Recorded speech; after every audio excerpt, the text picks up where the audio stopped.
There are wounds that heal with time. Broken ribs knit themselves back together.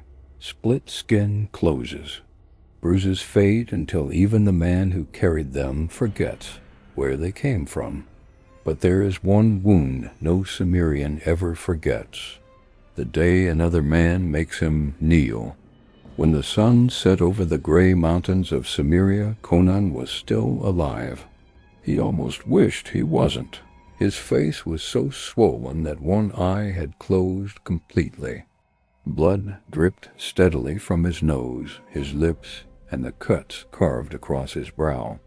Every breath felt like a knife sliding between cracked ribs. His hands trembled, not from fear, but because they had struck a man so many times that the bones inside them no longer felt whole. Around him, no one spoke. Not the elders, not the hunters, not even the children. His own clan watched in silence as Conan knelt in the snow, beaten so completely that even standing seemed beyond him. Across the circle stood Grimner, a man who had never lost. For 20 years he had crossed the northern valleys demanding tribute, leaving behind broken warriors and grieving families. Entire clans had surrendered rather than place their strongest fighter in front of him. Now he looked down at Conan with something far worse than hatred, disappointment. "You have courage," Grimner said, his deep voice carrying across the silent village. "But courage is a poor substitute for strength." He turned slowly, letting every face in the crowd see the blood covering Conan's body. "I could kill him now." A long pause followed. "But tomorrow," he smiled, "I'll finish him where all of you can watch." No one challenged him. No one could. The giant walked away without looking back, utterly certain that dawn would bring another victory to add to the 20 years behind him. Conan remained where he had fallen, his fists buried in the frozen earth, tasting blood every time he tried to breathe. For the first time since he was a boy, one terrible thought forced its way into his mind. "My strength is not enough." In Cimmeria, men often spoke of Crom, not because they expected answers. Crom answered no prayers. He offered no miracles. He did not care who lived or who died. He simply watched. And if a man survived, it was because he had found the strength himself. That night, Conan dragged his battered body away from the eyes of his people and wandered alone to the river beyond the village. The icy water carried smooth black stones beneath its surface.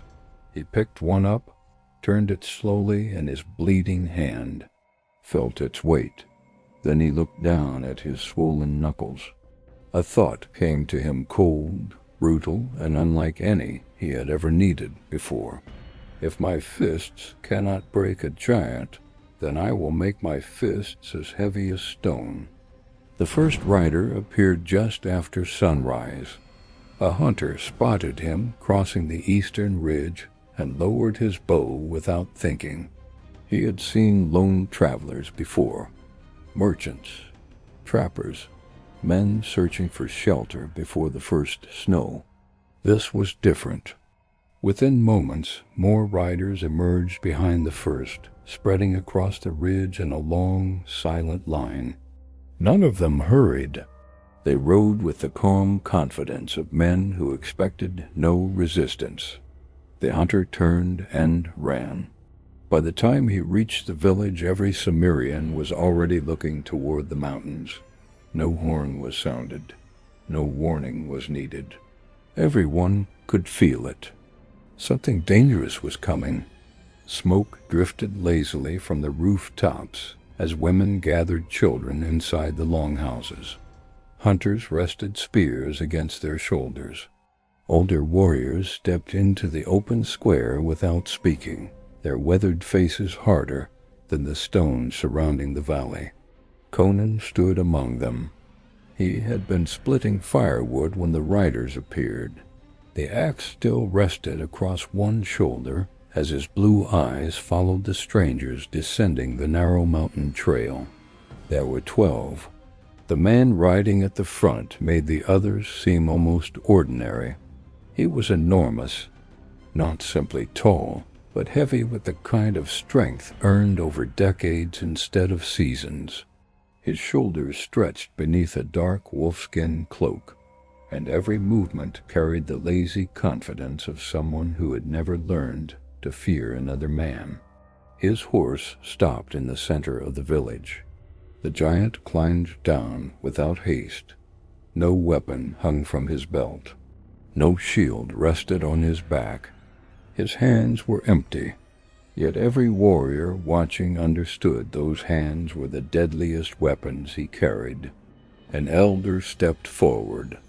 "You've crossed a long road." "I have." "You enter Cimmerian land." The stranger nodded once. "I know exactly where I am." His voice was calm. Too calm, like a man discussing the weather instead of walking into another clan's home. "I am Grimner." The name settled over the village like a cold wind. Conan noticed the oldest warriors exchange uneasy glances. One of them quietly muttered a curse beneath his breath. So, even they knew him. Grimner slowly looked around the settlement, studying every face as though measuring livestock before choosing which animal to slaughter first. "I've heard this valley has grown prosperous." No one answered. The hunters returned with full packs. Silence. The children no longer know hunger. Still nothing. A faint smile crossed Grimner's scarred face. "Good." He folded his arms. "Then you can afford tribute." The elder's expression never changed. "Cimmerians kneel to no king. I'm no king, no chieftain. Then, I'm not that either." The smile widened. "I simply take what weaker men cannot protect." The words hung in the freezing air. No shouting followed. No outrage, only silence. Because everyone understood what came next. It had happened before. Perhaps not in this valley, but somewhere else. Grimner took one slow step forward. "I don't burn villages. I don't kill children. I don't steal women." His gaze swept across the gathered warriors. "I only ask for one thing." He pointed toward the center of the open square. "Your strongest man." The elder narrowed his eyes. "And if we refuse?" Grimner shrugged. "Then I'll know there isn't one." A few younger warriors shifted angrily. One even gripped his spear tighter. Grimner noticed. He laughed. "You won't need those." He slowly raised both empty hands. "I fight with these. Nothing more. No iron, no blade. No tricks, only flesh. I defeat your champion. Your clan pays tribute every winter." He paused. "But if your man defeats me," his arms spread slightly, "I leave. For good." A murmur spread through the gathered villagers. It sounded fair, too fair. Conan didn't like that. No man who expected to lose offered terms so generous. That meant Grimner wasn't gambling. He was collecting. The giant's eyes wandered across the crowd until they stopped on Conan, not because Conan had moved, because he hadn't. Every other young warrior carried anger on his face. Conan carried something else, calculation. Grimner smiled. "You?" The entire village turned toward Conan. "I've heard stories." Conan said nothing. "They say you're the strongest young warrior these mountains have produced in many winters." Still silence. "They also say you've never lost." For the first time Conan spoke. "Stories grow taller than men."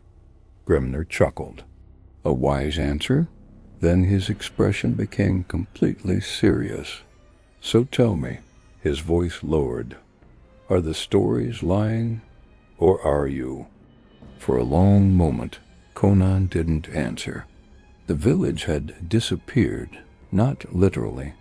He could still hear the crackling fires behind him, the restless horses shifting their weight, the wind whispering through the pines that crowned the surrounding cliffs. But none of it mattered. There was only the man standing in front of him. Grimnir wasn't trying to provoke him. That was the first thing Conan noticed. Most warriors relied on insults before a fight. They shouted, they boasted. They tried to make an opponent angry enough to become careless. Grimnir did none of those things. He simply waited, like a hunter who already knew exactly where his prey would step. Conan finally broke the silence. "You've come a long way." "I have." "Then you didn't ride here hoping I'd refuse." "No, you rode here because you wanted me." A slow grin spread across Grimnir's scarred face. "Now I know the stories weren't lying." Several men in the crowd exchanged confused looks. Conan had understood something they hadn't. This wasn't about tribute. Not really. A man who wanted food could raid. A man who wanted wealth could steal. A man who wanted land brought an army. Grimnir had brought 11 witnesses, nothing more. He had come looking for a fight, and not just any fight, this fight. "You've heard my name," Conan said. "I have, and you wanted to know if I deserved it." Grimnir nodded once. "There are too many songs about young wolves these days." His eyes never left Conan's. "I've buried enough of them to know that songs lie." A cold breeze swept across the square. Somewhere behind Conan, one of the elders took a slow breath. He stepped forward. "This challenge can wait until tomorrow." "No." Every head turned. The answer hadn't come from Grimnir. It had come from Conan. The elder frowned. "You owe your people a clear mind. Rest. Prepare." Conan slowly shook his head. "If he came to measure me, he'll measure me as I am. Not after a night's sleep. Not after planning. Not after doubt had time to settle inside his chest. Now, before either man became someone different." Grimnir's smile returned. "I was hoping you'd say that." Without another word, he reached up and unclasped the heavy wolfskin from his shoulders. The thick pelt fell into the snow with a dull thud. Then came the leather straps protecting his forearms. His boots. Everything that might soften a blow. He stood bare-chested despite the mountain cold, his body marked by dozens of old scars, long white lines crossing his ribs, thick knots of healed flesh along his shoulders, broken fingers that had set crooked years before. Conan studied every mark, not with fear, with curiosity. Each scar was a lesson someone had tried to teach him, and Grimnir had survived every one. Conan removed his own cloak and laid his axe carefully against a chopping block. His fingers lingered on the haft for only a moment. A weapon would have made this easy. Bare hands would reveal the truth. The villagers began widening the open space between the houses until a rough circle formed in the packed earth. No one gave instructions. They had seen challenges before, just never one like this. Children were pulled farther back. Even the dogs stopped barking. The valley itself seemed to hold its breath. One of Grimnir's men stepped forward. No biting, no gouging eyes, no weapons. No one enters the circle. His voice carried no emotion. He had repeated those rules many times before. Too many. Conan noticed something unsettling. None of Grimnir's companions looked excited. They looked bored. as if they already knew how the day would end. The thought annoyed him more than it should have. Grimnir walked to the center of the circle and planted his feet shoulder-width apart.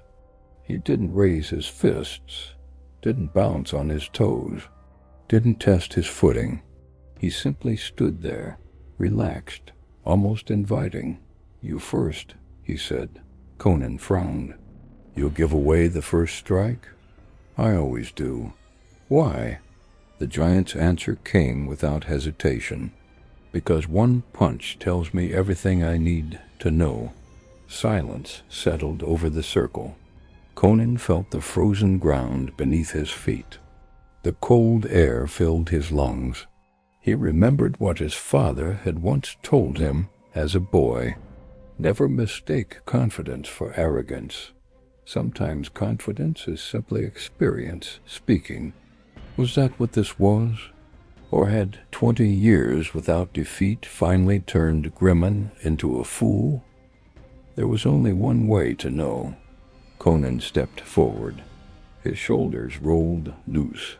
His breathing slowed. He didn't attack wildly. He watched the giant's stance, his balance, the way his weight rested slightly over his back leg. Nothing unusual, nothing careless. Conan closed the distance. One more step, then another. The entire village vanished again. There was no crowd, no mountains, no tribe, only the target before him. His fist exploded forward. Years of hunting, climbing frozen cliffs, splitting timber, and fighting hardened men drove every ounce of strength into a straight punch aimed squarely at Grimnir's ribs. The impact echoed through the silent village. Conan felt bone, muscle, solid flesh. It should have driven any man backward. It should have stolen his breath. It should have hurt him. Instead, Grimnir didn't move. Not 1 inch? Conan's eyes narrowed. Something was wrong, very wrong. The giant slowly lowered his gaze toward the fist pressed against his ribs. Then he looked back into Conan's eyes. For the first time, he spoke without smiling. "My turn," and before Conan could pull his hand back, Grimnir moved. Grimnir moved. There was no roar, no wild charge, no explosion of violence. One moment the giant was standing perfectly still. The next, his open hand crashed into Conan's chest with the force of a falling tree. The impact stole the air from his lungs. Conan didn't even realize his feet had left the ground until his back slammed into the frozen earth several yards away. Snow burst around him, scattering into the air like white ash. A gasp rippled through the crowd. Conan lay there for only a heartbeat. His lungs refused to obey him. He opened his mouth, desperate for air, but nothing came. His chest burned as if the giant had driven a hammer straight through his ribs. Then instinct took over. He rolled onto one knee, forcing himself upright before his body had time to question the command. Across the circle, Grimnir hadn't moved. He simply watched. "You recover quickly," he said. There was no mockery in his voice, only observation. Conan finally dragged a breath into his lungs. Pain exploded beneath his ribs. Not broken, not yet, but close. He had been hit by clubs. He had been kicked by horses. He had fallen from cliffs into icy rivers. Nothing had ever felt like that single strike. He wiped a trickle of blood from the corner of his mouth. "So that's your game?" Grimnir tilted his head. "You still think this is a game?" Conan answered with action. He burst forward before the giant finished speaking, refusing to give him another clean opening. This time he didn't throw a single punch. He attacked in combinations. A left toward the jaw, a right to the ribs. an elbow aimed beneath the shoulder, the kind of relentless assault that had overwhelmed countless opponents before they understood what was happening.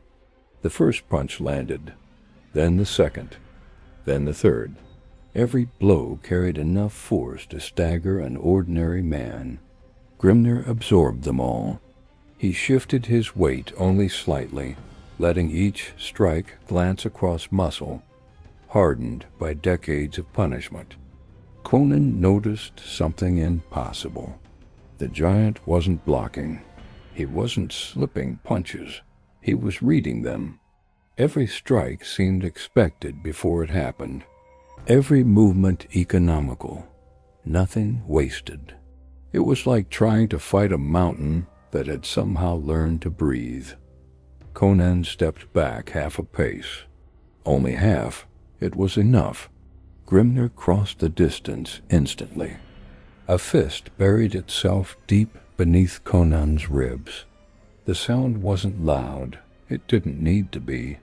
Conan folded around the blow as every breath vanished from his body. Before he could fall, another strike caught him across the cheek. The world spun. The sky and the ground traded places. He crashed face first into the snow, blood spraying across the white surface. Somewhere in the distance, someone shouted his name. Another voice yelled for the fight to stop. Conan barely heard them. His ears rang with a dull, endless hum. His left eye struggled to focus. Warm blood dripped steadily onto the frozen ground beneath him. He planted one hand against the earth, pushed. His arms trembled violently. Every instinct screamed at him to stay down. He ignored every one of them. Slowly, painfully, he stood. A murmur spread through the gathered villagers. Even Grimnir seemed mildly impressed. "You've been taught well." Conan spat blood into the snow. "I taught myself," the giant nodded. "I can see that." He circled once, studying Conan with new interest. "You're strong." Another step. Fast. Another. And far more stubborn than the men I've buried. Conan raised his fists again. But Grimnir stopped directly in front of him. "You've spent your life fighting men." The giant gently tapped 2 fingers against his own chest. "I've spent mine." His eyes became frighteningly calm. "Fighting warriors."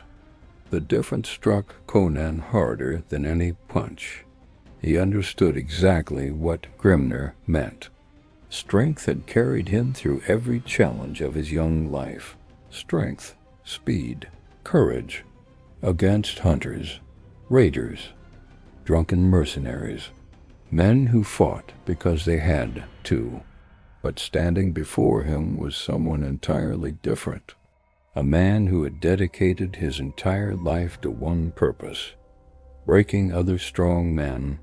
And suddenly, Conan realized something he had never considered before. He wasn't the hunter anymore. He was the prey. The realization lasted only an instant. Conan refused to let it become fear. Prey froze. Prey hesitated. Prey died. He drove forward again, this time abandoning the heavy combinations that Grimnir had read so easily. Instead, he circled, forcing the larger man to turn. His feet carved shallow tracks into the snow as he searched for anything that resembled an opening. There had to be one. No man was invincible, no matter what the stories claimed. Grimnir followed him with slow, deliberate steps. His breathing remained steady. His shoulders stayed loose. Even after absorbing every punch Conan had thrown, he looked as though they had only just begun. "You've stopped attacking," Grimnir said. "I'm thinking." A faint smile appeared. "Good." The giant spread his arms. Most young warriors stop thinking the moment they're hit. Conan didn't answer. His eyes were fixed on Grimnir's hips, his knees the subtle shift of weight, beneath those massive legs. He wasn't looking for the fists anymore. He was looking for rhythm. Every fighter had one, even the greatest. Then he saw it. Whenever Grimner stepped with his right foot, his left shoulder dropped ever so slightly before the next strike. Barely noticeable. Barely enough. But enough. Conan exploded forward. He slipped outside the giant's lead hand and drove a crushing hook into Grimnir's floating ribs, putting every ounce of strength from his legs into the blow. The impact echoed across the square. For the first time, Grimnir reacted. Not much. Only a breath. Only the slightest tightening of his jaw. But Conan saw it. So did everyone else. A murmur rolled through the crowd. Someone shouted. He felt that. Hope, fragile and dangerous, flickered through the village. Conan pressed the advantage immediately. Another punch. Then another. A sharp elbow toward the jaw. A knee aimed at the giant's thigh. For 3 heartbeats, it looked as though the impossible might happen. Then Grimnir changed. Until now, he had been measuring, testing, teaching. That ended. His next movement was almost invisible. A slight turn of the shoulders. A half step inside Conan's reach. Then everything happened at once. A short punch smashed into Conan's liver. Pain flooded his body so violently that his knees nearly buckled before he understood he'd been hit. An elbow crashed across his temple. His vision burst into white light. Before he could recover, Grimnir's forearm struck the side of his neck, spinning him completely around. The giant caught him by the shoulder before he could fall, not to help him, to hold him upright. So eager, Grimnir murmured. Then he drove his forehead into Conan's face. The crack silenced the crowd.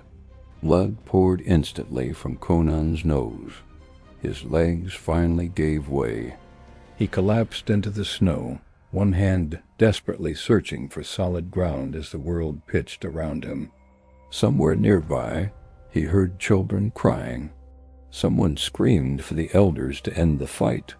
Another voice answered, "No, this is single combat. No one interferes." Conan blinked, trying to clear the blood from his good eye. The snow beneath him was no longer white. Dark drops spread across it with every heartbeat. He tasted iron, his own. He forced one knee beneath himself. His arms shook uncontrollably. His ribs screamed every time he tried to breathe. But he rose again. A long silence settled over the village. Even Grimnir seemed surprised now, not by Conan's strength, by his refusal to remain on the ground. "You remind me of someone," the giant said quietly. Conan wiped blood from his mouth with the back of his hand. "Who?" "Myself." The answer caught everyone off guard. Grimnir looked toward the mountains for a moment, as though seeing another lifetime. "I was your age when I learned the same lesson." His gaze returned to Conan. "I believe no man alive could humble me." A pause. "I was wrong." Conan's breathing came in ragged bursts. "So, someone beat you?" Grimnir nodded once. "He did. What happened to him?" The giant's expression hardened like frozen stone. "I buried him." Then he stepped closer. "So I became stronger." His voice dropped to little more than a whisper. "And today, I'm teaching you the same choice." The words settled deep inside Conan. This wasn't a fight anymore. It was a lesson, a brutal one. Grimnir wasn't trying to kill him. Not yet. He was dismantling him, breaking not only his body, but every belief Conan had carried into that circle. That strength alone could solve any problem, that courage could overcome experience. That youth could outrun wisdom. Grimner slowly lowered his fists. You've earned something today, Conan frowned. What? The giant looked around at the silent faces of the clan.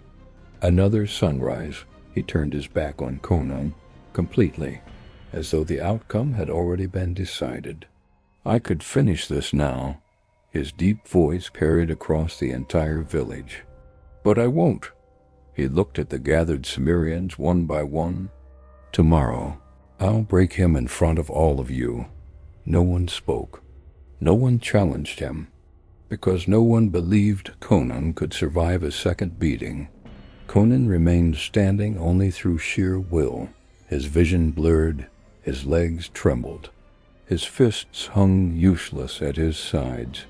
For the first time in his life, he understood that there were men in this world his bare hands could not defeat. And as Grimner disappeared toward his camp beyond the village, Conan lowered his eyes to his own swollen, bloodied knuckles. They had struck with everything he possessed, and they had accomplished nothing. The village celebrated nothing that night. No songs drifted between the longhouses. No laughter rose from the fires. Even the children whispered, as though speaking too loudly might awaken whatever darkness had followed Grimman into the valley. Conan walked alone. Every step sent a sharp pulse through his cracked ribs. His left eye had swollen completely shut, leaving the world narrowed to a single bloodshot view. His jaw ached with every breath, and his hands hurt more than anything else. Not because they were broken, because they had failed. He reached his hut and pushed the door closed behind him.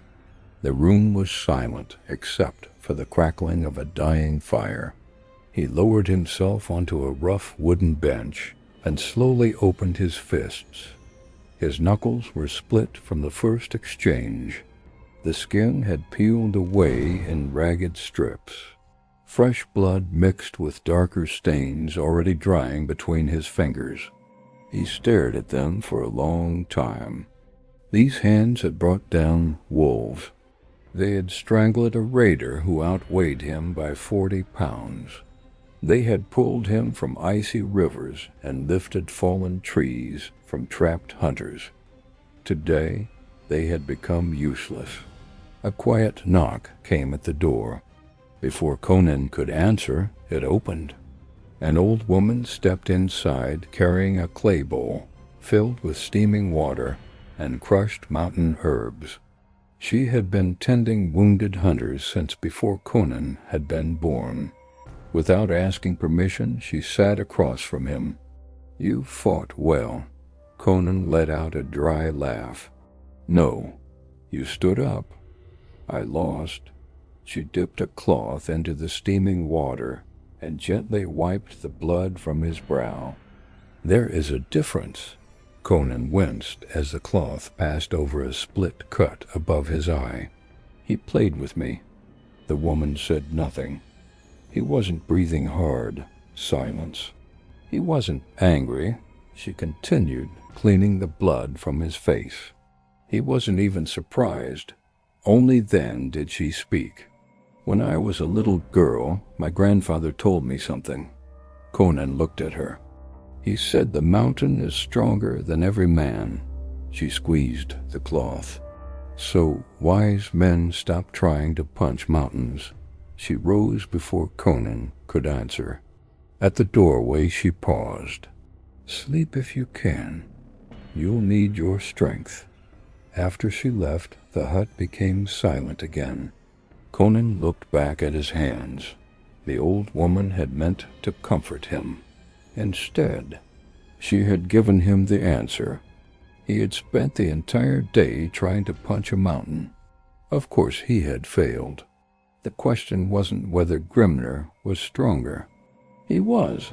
The real question was why Conan had chosen to fight him on Grimnir's terms. That thought refused to leave him. He stood despite the pain. Every muscle protested. His ribs felt as though iron hooks had been driven between them. Still, he reached for his cloak and stepped back into the freezing night. The village lay quiet beneath a sky crowded with stars. No one stopped him. Most believed he was walking to the healer. Others assumed he wanted to be alone before dying the following morning. Neither was true. His feet carried him toward the river, the same river where, as a boy, he had learned to fish with sharpened branches, where he had washed blood from his first hunt, where winter ice carved smooth paths through ancient stone year after year. He knelt beside the water. The current whispered over hundreds of dark river stones. Conan reached into the freezing stream. The cold bit instantly into his torn skin. His fingers closed around a smooth black stone, no larger than a hen's egg. He turned it slowly beneath the moonlight, solid, dense, unyielding. It had spent centuries beneath rushing water. Storms had battered it. Ice had split the cliffs above it. Countless winters had tried to break it. The stone had not cared. Conan closed his fist around it. Its edges pressed painfully into his swollen knuckles. He imagined that same weight driving through flesh, through bone, through muscle. His eyes narrowed. For the first time since the fight, he wasn't remembering the pain. He was studying it, trying to understand it, trying to understand why every punch had died against Grimnir's body. Then another memory surfaced. Years ago, while hunting in the southern hills, Conan had watched two rams collide. The larger animal should have won. Instead, the smaller ram had shattered the other's horn, not because it was stronger, because the broken edge of its own horn had become harder, sharper, more focused. Strength alone had never decided that fight. Something else had. Conan looked down at the stone resting in his bleeding palm. A slow realization settled over him. Perhaps his fists didn't need to become stronger. Perhaps they needed to become something else. Conan remained kneeling beside the river. The cold water flowed around his hand, carrying away the blood dripping from his split knuckles, until thin crimson ribbons disappeared into the darkness. He stared at the stone resting in his palm. It had no pride, no fear, no mercy. It simply endured. A thought came to him so suddenly that it almost made him laugh. All day he had tried to make his flesh stronger than stone. What a fool he had been. No man's flesh was stronger than stone, not even his. He stood slowly and searched the riverbank, collecting more rocks, until he found two that felt almost identical in weight and shape. They were smooth enough not to tear through leather immediately, yet heavy enough to change the force behind a closed fist. He slipped them inside his belt and returned to the village without speaking to anyone. The moon hung high above the valley when he pushed open the door to his hut. Everything inside was exactly as he had left it. His axe leaned against the wall. His hunting knife rested on the table. His bow hung above the fireplace. Weapons, all of them useless. Tomorrow none of them could enter the circle. His eyes fell upon a coil of thick rawhide hanging from a wooden peg. Leather, strong enough to hold together a broken spear shaft. Strong enough. He sat beside the fire and cut the hide into long strips. His fingers were stiff from the cold and swollen from the beating. More than once the knife slipped, opening fresh cuts across his already battered hands. He barely noticed. One strip around the palm, another across the wrist. Then he placed a stone against the front of his knuckles and wrapped it tightly beneath another layer of leather. He clenched his fist. The stone shifted. No. He tore the wrapping away and started again, a second attempt, then a third. Each one failed. Sometimes the stone rolled into his palm. Sometimes it slipped sideways. Sometimes the leather loosened the instant he threw a practice punch. Hours passed. The fire burned lower. Outside, the wind carried the distant howl of wolves through the mountains. Conan ignored everything except the problem in front of him. He wasn't building a weapon. He was solving a puzzle. Finally, he changed the angle. Instead of resting the stone beneath the center of his fist, he wedged it across the first two knuckles and tightened the leather until his fingers almost went numb. He closed his hand. Nothing moved. He tightened it once more. Still nothing. Conan rose and walked toward one of the heavy support posts holding up the roof. He hesitated. If this failed, tomorrow was already decided. He exhaled slowly, then drove his fist forward. Crack. The sound filled the hut. The wooden post shuddered. Tiny splinters burst from the point of impact. Conan stared at the mark. His hand throbbed violently. The pain was immediate, brutal. The stone had not protected him. It had transferred even more force back into his own bones. His fingers trembled as he slowly opened them. Purple bruises were already forming beneath the skin. He smiled, not because it hadn't hurt, because it had worked. For the first time that day, something harder than his flesh had struck first. He wrapped the fist again and threw another punch. Then another, again. Every impact sent agony racing through his arm. His shoulders burned. Fresh blood soaked through the leather. His ribs screamed every time he twisted his body. He never stopped. Outside, the eastern sky slowly began to lose its darkness. Conan leaned both hands against the wooden post, breathing hard. The support beam was scarred with dozens of fresh dents. His wrapped fist was soaked with blood. He slowly peeled away one strip of leather. The stone beneath it glistened dark red. He held it in silence. Is this dishonor? The question escaped his lips before he realized he had spoken aloud. No answer came. Of course not. Crom had never answered anyone. The old stories claimed that other gods listened to prayers, that they blessed kings, that they rewarded faithful men. Crom did none of those things. Crom gave a man life, strength, will. After that, he watched. Nothing more.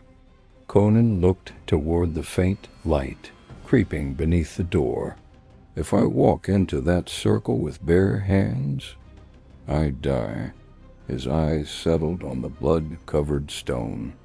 If I walk in with this, I might live. He remembered Grimner's words. Strength without patience is nothing. The giant believed Conan had learned humility. He was wrong.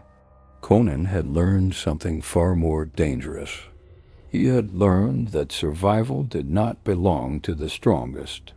It belonged to the man willing to become something his enemy had never prepared for. He wrapped the leather around his fist one final time, tighter than before.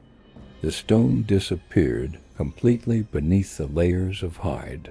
To anyone watching, it looked like nothing more than a wounded man's bandage. Conan flexed his fingers. The weight settled perfectly across his knuckles. A slow breath escaped his lungs. His flesh had failed him, so he had given his flesh the heart of a mountain. Outside, the village was already waking. Men stepped from their homes in silence. Children clung to their mothers. Beyond the last row of huts, Grimner was already waiting in the circle, certain that today would end exactly as yesterday had. Conan reached for the door. His body was weaker than it had ever been. His ribs were cracked. His face was swollen beyond recognition. His hands were torn open beneath fresh leather. But his mind had never been sharper. Without another word, he stepped into the cold dawn, carrying a secret that weighed no more than a stone and just might bring down a giant. By dawn, the entire valley had gathered. No one had been called. No messenger had ridden through the mountains.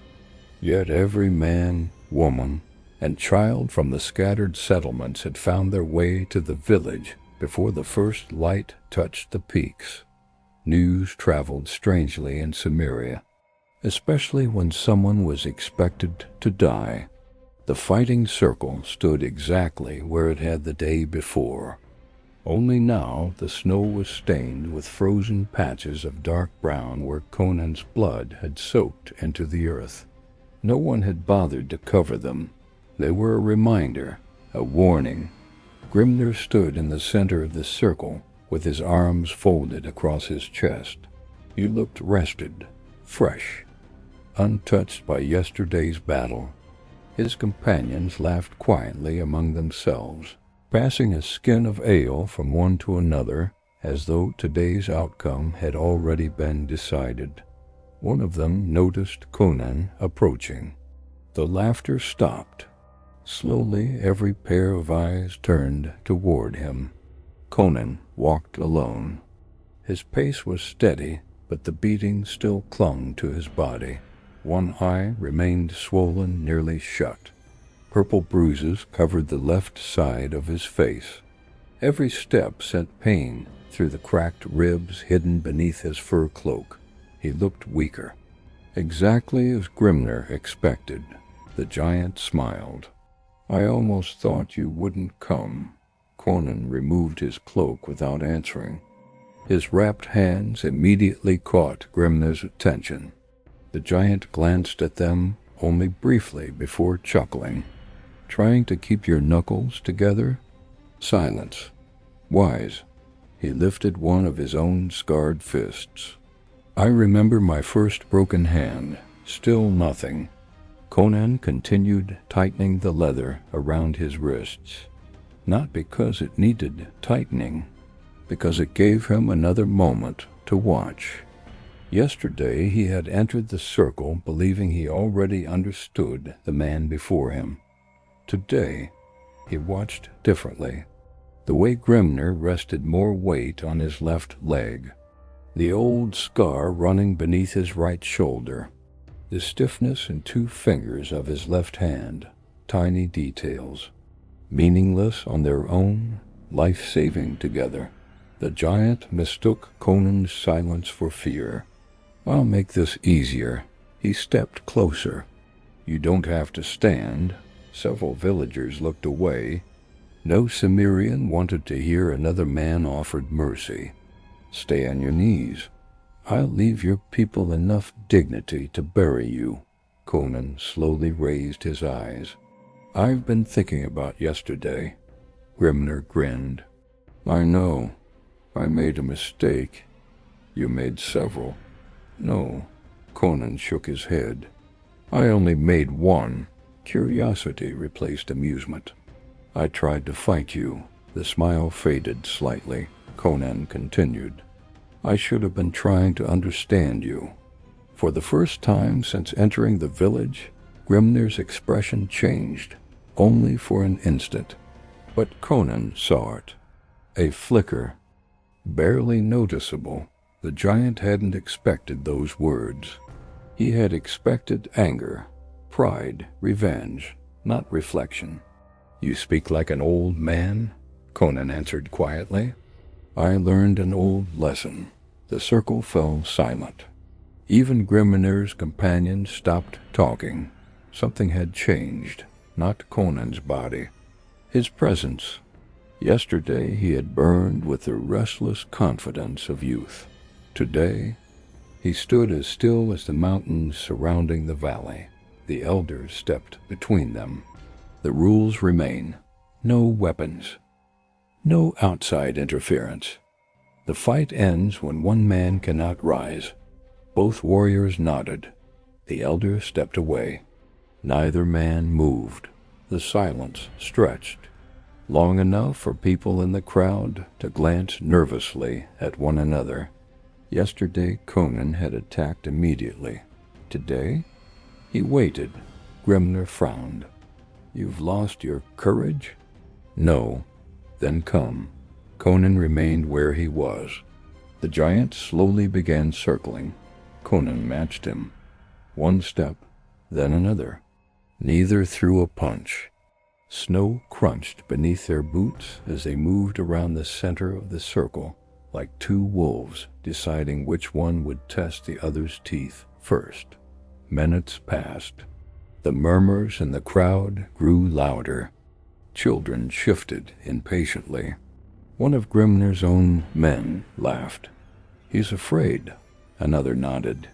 "He knows what happens if he comes close." Grimner almost smiled. Almost. But something deep inside him had begun to whisper. Yesterday, Conan had been reckless. Today, he was hunting. The realization irritated him more than he cared to admit. He stopped circling.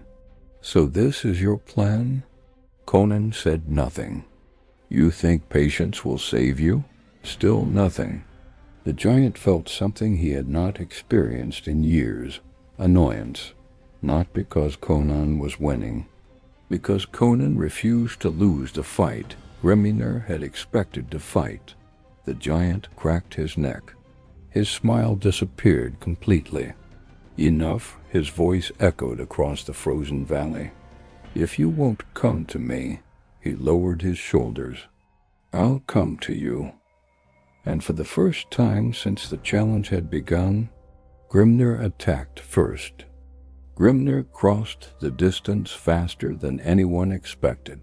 That was the first lesson Conan had learned the day before. The giant was not slow because he was large. He was slow only when he wanted his opponent to believe he was. His fist came toward Conan's head with the same devastating power that had ended countless fights before they truly began. But Conan was no longer watching the fist. He was watching everything that came before it. The shoulder, the hip, the foot, the breath. The small movement that revealed the storm before it arrived. He moved, not backward, forward. The punch passed close enough to brush his hair. The crowd gasped. For a brief moment, Grimner's expression changed. Not surprise, recognition. Conan had learned. The young warrior who had entered the circle yesterday, expecting to overpower him, was gone. In his place stood something far more dangerous, a man who had been broken and had used the pieces. Conan drove his wrapped fist toward Grimner's ribs. The giant twisted slightly, expecting another heavy strike like the ones from the day before. Then the blow landed.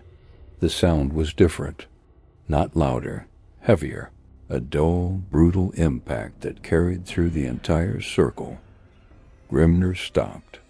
For the first time in 20 years, he stopped, his eyes lowered toward the point of impact. The crowd went completely silent. Conan stepped back. His own hand screamed beneath the leather. The stone had transferred the force exactly as he intended, but it had also punished him for using it. Pain traveled from his knuckles to his shoulder. His fingers almost went numb.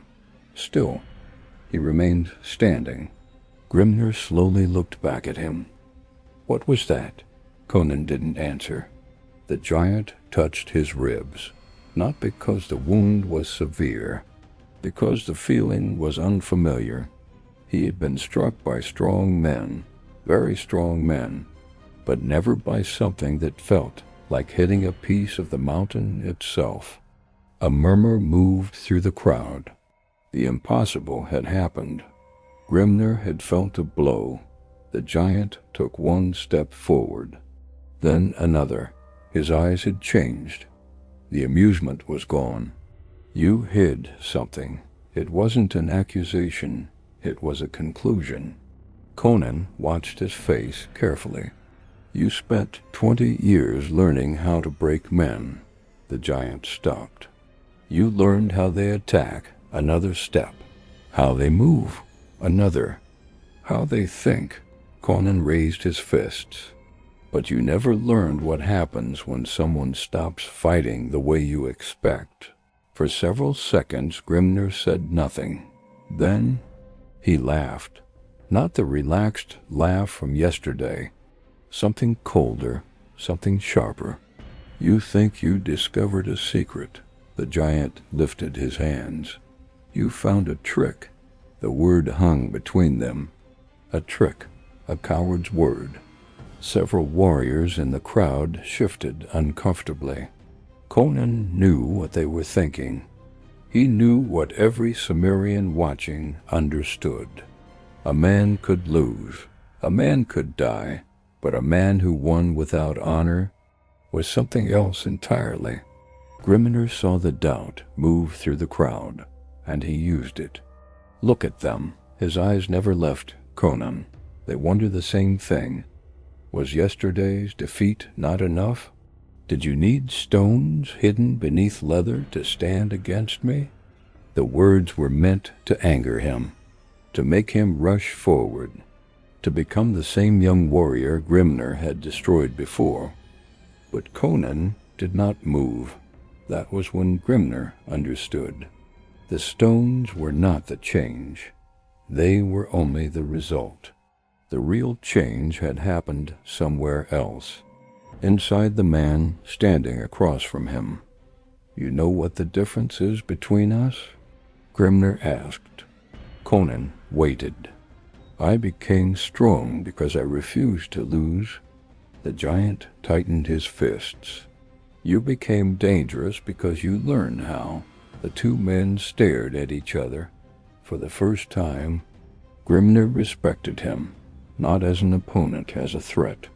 The giant attacked again. This time there was no patience, no testing, no lesson. Every punch carried the full weight of 20 years of victories. Conan moved, blocked, redirected, countered. But even with his new advantage, Grimner was still Grimner. The giant's fist caught Conan's shoulder.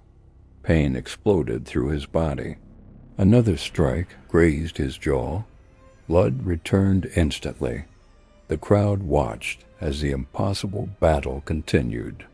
The young warrior who should have been broken yesterday was still standing, but so was the giant who had broken him. And slowly, both men realized the truth. The stones had changed the fight, but they had not ended it, because Conan had not defeated a mountain. He had only found a way to make the mountain notice him, and now the mountain was angry. For 20 years, Grimner had watched men change when they realized they could not hurt him. That was always the moment the fight truly ended. The first strike, the first broken bone.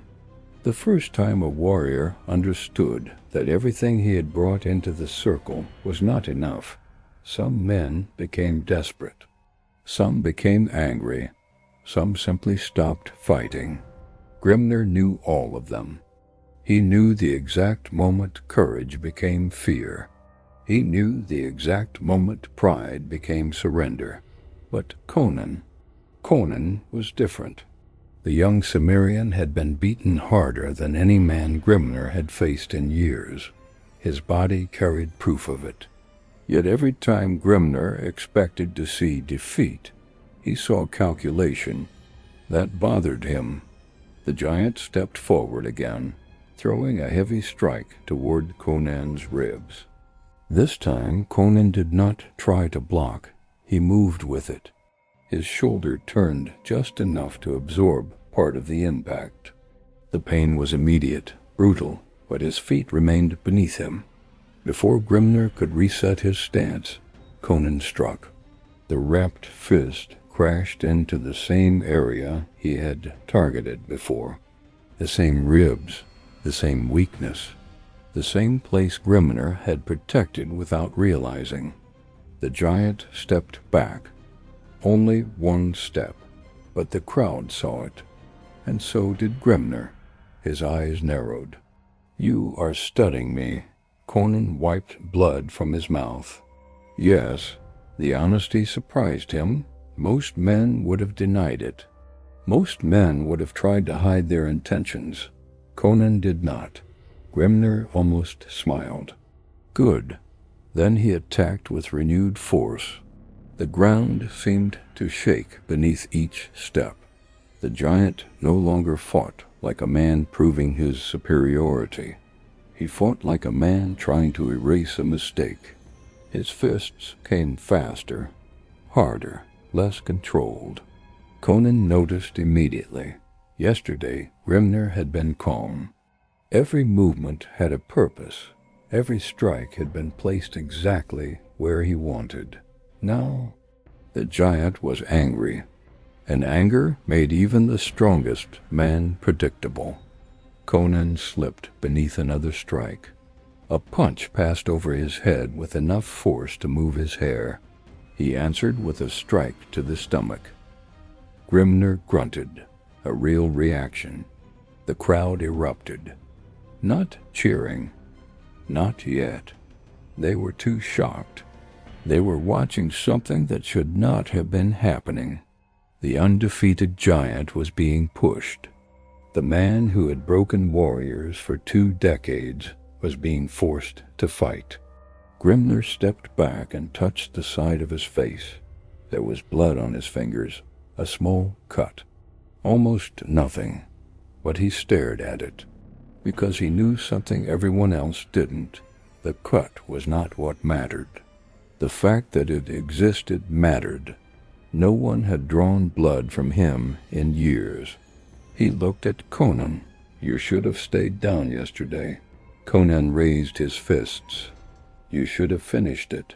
For the first time. Grimner had no answer. The words struck deeper than any fist. Because they were true.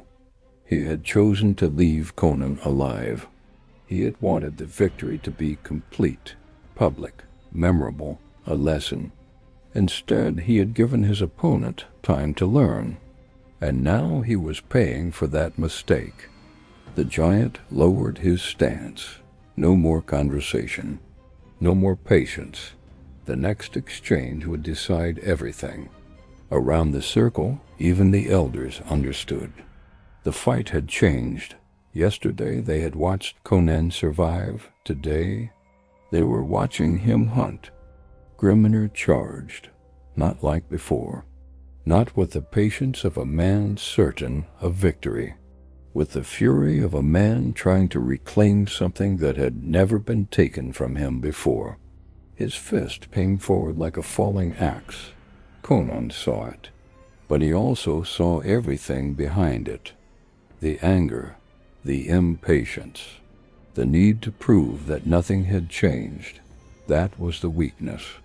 Not the fist, not the size, not the strength, the mind.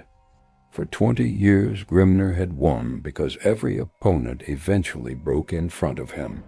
They attacked harder. They became desperate. They abandoned thought. They gave him exactly what he expected. But Conan had spent his entire life among things that killed careless men. The wilderness did not care how strong a warrior was. A frozen river did not care about reputation. A wolf did not care about pride. Nature punished mistakes instantly, and now Conan saw Grimner making one. The giant swung. Conan stepped inside. The crowd gasped. Everyone expected him to retreat. Instead, he moved toward the danger. The fist passed behind him. The opening appeared, only for a moment. A heartbeat. That was all Conan needed. His stone-wrapped fist drove upward beneath Grimner's ribs. The impact forced the air from the giant's lungs. Grimner staggered. Not far, not dramatically, but enough. Enough for every person watching to understand. The giant could be moved. Conan followed. Another strike, then another, not wild, not desperate, precise, each one chosen, each one carrying the lesson Grimner himself had unknowingly taught him. The giant's body was powerful, but every body had limits. Even his. Grimner blocked one strike, caught Conan's arm. For a moment it looked like the old fight had returned. The giant's hand closed around Conan's wrist with crushing force. A normal man would have screamed. A normal man would have frozen. Conan did neither. He looked directly into Grimner's eyes and smiled, not with happiness, with understanding. Grimner's grip tightened. Then he realized the wrist he held was not the one carrying the stone. Too late, Conan rotated his body, using the giant's own pull against him, and drove his other fist forward. The stone hidden beneath the leather struck the side of Grimner's jaw. The sound echoed through the valley. The giant released him. For several seconds nothing happened. No one moved. No one breathed. Grimner stood perfectly still. Then his head turned slightly. His knees weakened. One step backward, then another. The crowd became silent. Completely silent. The man who had never fallen had stumbled. Grimner touched his jaw. His fingers came away red. He stared at the blood, not because of the wound, because of what it meant. Conan had hurt him, really hurt him. The giant looked back across the circle, and for the first time in 20 years, there was something in his eyes that no warrior had ever seen before. Uncertainty. The old stories were breaking. The legend was cracking. Conan stood across from him, breathing heavily. His own body was barely holding together. His ribs screamed. His arms trembled. His hands burned beneath the leather. He was not stronger than Grimner. He was not faster. He was not untouched. He was still the same man who had been destroyed yesterday. But there was one difference. Yesterday, Conan had entered the circle trying to prove he was strong enough. Today, he entered knowing exactly what would happen if he wasn't. Grimner wiped the blood from his mouth, slowly, carefully. Then he laughed. A low, quiet sound. Not amusement. Recognition. I understand now. Conan said nothing. The giant raised his fists again. You weren't trying to beat me. A pause. You were trying to survive me. The words carried through the silent village, and for the first time, Grimner sounded less like a conqueror and more like a man who had finally found an opponent worth remembering. He stepped forward. Conan did the same.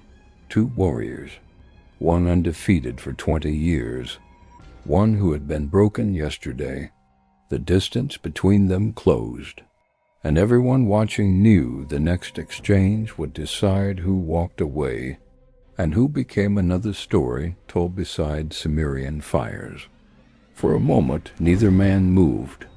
The entire valley waited. The wind passed between them, carrying the smoke of dying fires and the distant sound of ravens circling above the mountains. 20 years. That was how long Grimner had stood undefeated.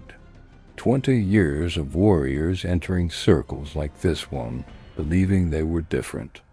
20 years of watching confidence become panic.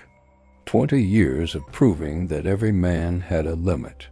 And now, for the first time in 2 decades, Grimner was facing a man who had already discovered his limit and refused to accept it. The giant moved first, Not with anger this time, not with frustration, with purpose.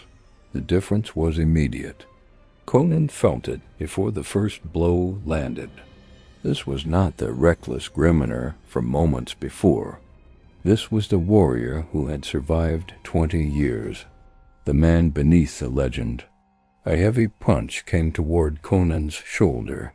He avoided the worst of it, but the impact still sent pain through his entire body. His legs nearly gave. Grimner followed. Another strike, then another. Conan blocked, moved, countered. But the giant was no longer chasing victory through rage. He was adapting. A small smile appeared on Conan's face. There it was. The lesson. The same lesson he had learned. The same thing that separated survivors from dead men. Adapt. The two warriors circled again. Blood marked both faces now. The difference between them had disappeared. The crowd no longer saw a giant fighting a young warrior. They saw two men, two wills, two bodies refusing to surrender. Grimner attacked. Conan slipped beneath the blow and struck the ribs. The stone connected. The giant grunted, but this time he did not step back. He grabbed Conan by the shoulder and pulled him close. "You think that makes you stronger?" His voice was low. The crowd couldn't hear. Only Conan. The stones? Grimner tightened his grip. "You still believe the answer was outside yourself?" Conan looked into his eyes. "No. The answer came instantly. The stones only taught you that you could bleed." For the first time, Grimner looked almost confused. Then Conan continued. "The answer was always that you could be hurt." The giant stared at him, because that was the truth he had avoided for 20 years. He had built his entire life around one idea, that he was different, that he stood above other men, that his strength placed him beyond consequence. But Conan had not defeated him by becoming stronger. He had defeated him by proving something far more dangerous. Grimner was still a man. The giant released his grip, and for a moment neither attacked. Then Grimner laughed softly, a tired laugh, almost respectful. "You're young." Conan raised his fists. "Yes, but you've already learned something most men never do." The giant looked around the valley, at the warriors watching, at the people who had expected him to fall. "You learned that surviving is not the same as winning." Conan said nothing, because he understood. There was no shame in yesterday's defeat. The shame would have been learning nothing from it. Grimner stepped forward one final time. His body was damaged. His breathing was heavier, but his eyes were clear. No anger, no pride, only acceptance. "Then show me." The giant raised his fists. "Show me what you learned." And this time, Conan attacked first. Conan moved, not with the fury of a young warrior trying to prove himself, not with the desperation of a man trying to erase yesterday's humiliation. He moved with purpose. Every step had meaning. Every breath had control. Grimner saw it immediately. The difference was not in the fists. It was not in the stones hidden beneath the leather. It was in the man holding them. Conan struck low. Grimner blocked. The giant answered with a devastating punch aimed at the head. Conan turned away just enough, allowing the blow to glance past, instead of landing clean. Pain still exploded across his face, but he remained standing. He answered. A strike to the ribs, another to the shoulder. Then he stepped away before Grimner could grab him. The giant followed. But now Conan was no longer fighting the man in front of him. He was fighting the pattern, the habits, the instincts, the 20 years of victories that had made Grimner predictable. The giant threw his strongest attack, the same attack that had ended countless battles, a crushing downward strike meant to break through guard and bone. But Conan had seen it before, yesterday, today. Every time Grimner became certain the fight was his, he stepped aside. The punch hit empty air. For a brief moment, the greatest warrior in the eastern valleys was exposed. Conan did not hesitate. He stepped forward. His wrapped fist drove into Grimnir's jaw. The giant staggered. Before he could recover, Conan struck again. Not wildly, not with anger. With everything he had learned. The body, the timing, the opening, the moment. Grimnir tried to answer. His fist connected with Conan's side. The impact was brutal. A lesser man would have collapsed. Conan nearly did, his vision blurred. His legs weakened, but he remembered the day before, the snow, the blood, the laughter of men who believed the fight was already over. He had already survived worse. He took another step, then another. Grimnir saw it. The giant's expression changed. Not fear, something closer to disbelief. How many times could this man rise? How much pain could one body carry? The answer came from Conan himself. As long as he was breathing, enough. The final exchange happened without words. Both men moved at the same time. Grimnir threw everything remaining in his body into one final strike. The kind of strike that had ended fights for 20 years. Conan saw it coming. But this time, he did not avoid it completely. He accepted the risk. The fist struck his shoulder. A flash of white pain consumed him. But he was already moving, using the momentum, using the giant's commitment, using the lesson that had started this entire fight. A man who relies only on strength eventually creates his own weakness. Conan turned inside the blow. His final strike landed.